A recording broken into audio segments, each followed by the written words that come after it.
Alas Roban mungkin terdengar seperti tempat biasa bagi kebanyakan orang. Tapi, bagi masyarakat Jawa Tengah, daerah ini punya kesan tersendiri.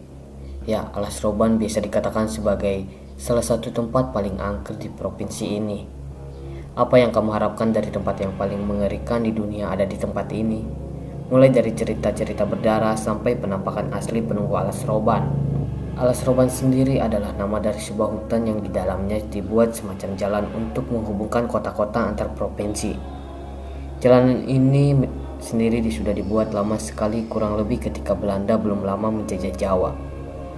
Nah, tak hanya hutan Alas Roban, jalanan ini pun juga kental dengan cerita-cerita mengerikan yang mungkin bisa membuat seseorang trauma untuk melewatinya. Sama sekali tidak melebih-lebihkan karena memang tempat ini sungguh mengerikan. Apalagi bagi yang sudah pernah melewatinya dan sialnya langsung mendapatkan kejadian menyeramkan. Dan berikut kisah lebih jauh soal Alas Roban yang pasti akan membuatmu jadi penakut seketika. Alas Roban dikenal sebagai tempat pembuangan mayat. Ada begitu banyak rumor soal Alas Roban, dan salah satu yang paling terkenal diantaranya adalah cerita tentang tempat ini yang katanya dijanjikan lumbung pembuangan mayat. Kamu pasti pernah mendengar Petrus alias penembak misterius itu. Konon katanya, mayat-mayat korban Petrus itu dibuang di sini. Pernah ada saksi mata yang melihat hal ini dan kemudian berkembang menjadi cerita seram. Ngerinya lagi, begitu dibuang mayat-mayat itu langsung lenyap dalam hitungan hari. Ada dugaan kalau mereka dibawa oleh hewan-hewan buas. Masih soal si mayat yang dibuang. Konon katanya, mereka sering bergentayangan dan menakuti orang-orang yang melewati hutan ini. Jalan Alas Roban dibangun dengan darah. Jalan Alas Roban sudah ada sejak abad ke-18 dan dibangun oleh para pribumi. Untuk membangun jalan ini memang usahanya luar biasa karena harus membelah gunung, membabati sebagian hutan, dan membuat jalannya.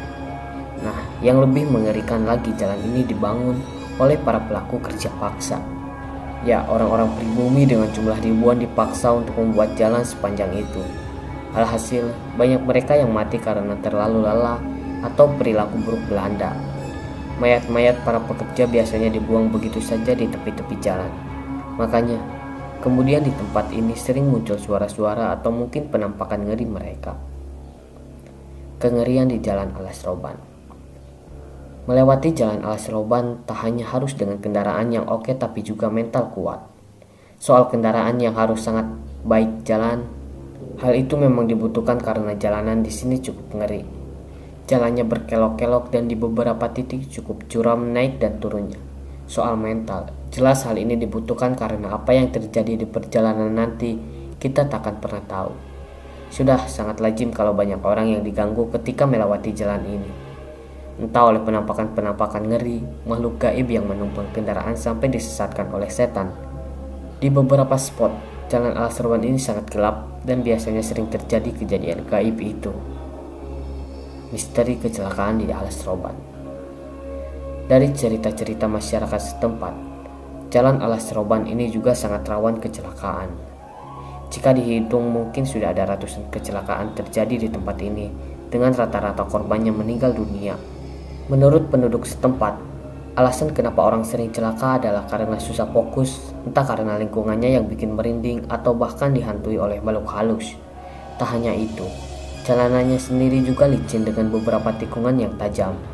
Rata-rata kendaraan yang lewat juga berkecepatan tinggi sehingga membuat risiko kecelakaan makin besar. Makanya, selalu hati-hati ketika melewati jalan ini, karena hal yang buruk sangat mungkin dan mudah terjadi di sini. Pantangan ketika melewati Alas Roban. Berdasarkan pengalaman dari orang-orang yang pernah menelusuri jalan ini, ada beberapa pantangan yang harus dihindari jika ingin selamat melewati jalur Alas Roban. Pertama adalah jangan pernah melewatinya saat malam hari. Usahakan pagi atau siang ketika langit masih terang-terangnya. Memilih waktu siang atau pagi akan menghindarkan kita dari banyak hal, misalnya gagal fokus karena kabut tebal. Pantangan selanjutnya adalah selalu abaikan godaan yang ada di jalan. Jadi ketika kamu melihat sesuatu yang ganjil, usahakan tidak usah peduli. Bahaya kalau kamu sampai terlalu mengindahkan itu, karena yang bakal terjadi adalah hilangnya fokus gara-gara ketakutan. Tak hanya itu, jika sudah termakan takut, biasanya godaan berikutnya akan datang secara beruntun. Semua jalan memiliki cerita-cerita mistis. Namun, jika kalian melewatinya dengan sopan, maka semuanya baik-baik saja. Jangan lupa di like kalau kalian suka dengan video ini, share ke teman-teman kalian, dan subscribe, nyalakan notifikasinya. Terima kasih.